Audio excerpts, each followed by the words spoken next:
Pareggiare così è brutto, pareggiare così fa male, ma questa l'hai sbagliata tu, caro Spalletti, eh? L'hai sbagliata tu, hai fatto un campionato straordinario, ci ha fatto vincere uno scudetto, sta meritando questo campionato, però quando hai tolto Osimhen, quando hai tolto Kvaratskhelia e poi mi hai tolto anche Kim, da lì il Napoli ha faticato e ha subito il gol.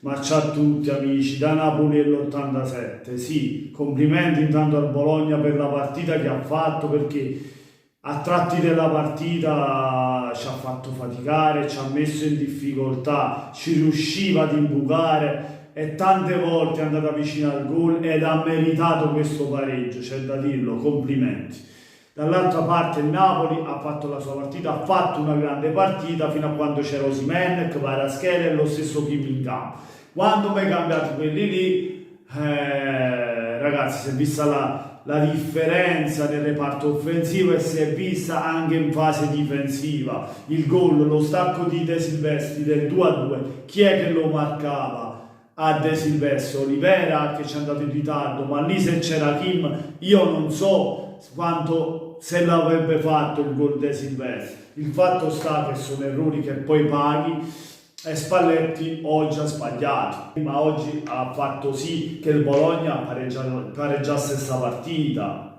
perché se te volevi battere il record di Sarri tu non andavi a togliere Osimhen, Kvaratskhelia e Kim, Spalletti, mi andavi a cambiare Zelinski, Anghissà, Lobotka o qualche altro difensore, Ramani, ma non Kim, ma non Kvaratskhelia, non Osimhen. Mettiamo anche Kvaratskhelia che comunque è partito bene e poi durante la partita si è spento Kvara, ci sta, lui me lo puoi togliere, ma Osimhen che ti ha fatto una doppietta decisiva poteva ancora segnare, poteva ancora dargli qualche pallone il Napoli per lanciarlo e fare e chiuderla definitivamente la partita. Non dovevi togliermi Osimhen, soprattutto lui, ma anche Kim, almeno loro due li dovevi tenere in campo se devi raggiungere il tuo obiettivo. Ho capito, vincevi 2-0, pensavi cosa fatta, invece no, perché avevi visto con i tuoi occhi, si era visto che il Bologna attaccava e ha avuto spunti per farti male. Non c'è riuscita da subito, ma poi è riuscita a farlo e te le ha fatti i tuoi gol. E niente ragazzi, c'è l'amarezza del risultato perché il Napoli l'aveva controllata bene finché c'erano questi qui in campo. In fase difensiva c'è da rivedere tanto, tutta la fase difensiva, anche Ramani, Olivera per il gol del 2-2, c'è da rivedere tanto. Da quando è uscito Kim ragazzi si è faticato, perché poi quando c'è una fisicità importante lì in mezzo, perché poi Kim le prende tutte lui, per questo dico, se ci fosse stato ancora lui in campo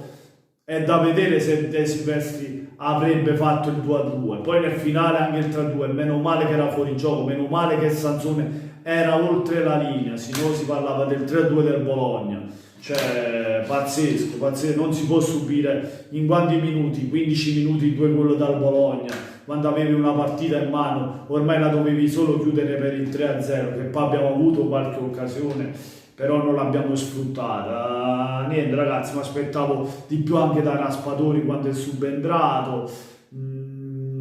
da Simeone, dai subentrati mi aspettavo di più, cosa che non hanno fatto, e per questo rimpiango i cambi fatti, perché Osimhen ti fa una doppietta che quando l'aveva fatta dice ok, abbiamo chiuso la partita, ma vedendo la partita hai visto pure che il Bologna è stato sempre in partita e ti ha fatto soffrire comunque, no? Per questo se tu vuoi raggiungere, se tu vuoi superare l'obiettivo di Sarri, vuoi superare il record dei punti, devi cercare di mantenere tutta la squadra, tutti i giocatori che stanno facendo bene, invece qui la toppata, niente ragazzi, complimenti ai ragazzi che comunque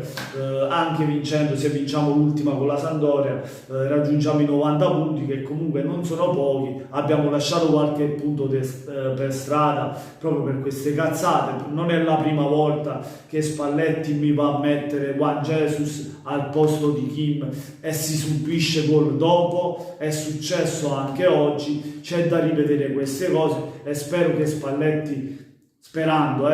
poi che rimanga, perché se non rimane è inutile che la dico sta cosa, però nel caso dovesse rimanere, cosa difficile, spero che lavori su questa cosa qui.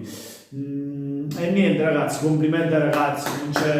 non li puoi mandare a fanculo, non gli puoi dire niente, Spalletti può sbagliare umano, ha fatto un campionato strendoso, ci ha fatto vincere uno scudetto dopo 33 anni, che gli devi dire a Spalletti? Gli devi dire solo grazie, nonostante questo risultato poi non è avvenuto, non abbiamo vinto.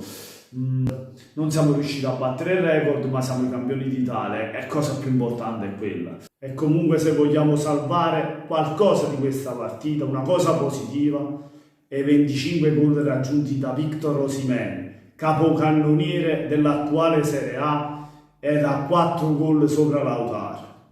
E niente, fatemi sapere voi cosa ne pensate nei commenti, lasciando un bel mi piace se vi è piaciuto il video, ma soprattutto, se ancora non l'avete fatto e che aspettate la carrozza, iscrivetevi al canale di Napoliello87. Io lo voglio bene a Juan Jesus, ma secondo me l'anno prossimo deve andare via, non può restare in un Napoli che deve mantenere il tricolore. Anche Azerbin non lo posso vedere più, Zedad, tutti questi giocatori qui devono andare via, anche Dombele che non ha giocato, però non è cosa sua, cioè c'è da rinforzarsi anche in panchina. Berezinski, non si possono vedere questi giocatori, mi dispiace, ma non sono da Napoli. E niente, con questo è tutto, buona serata a tutti amici, da Napoli 87 come sempre, forza Napoli!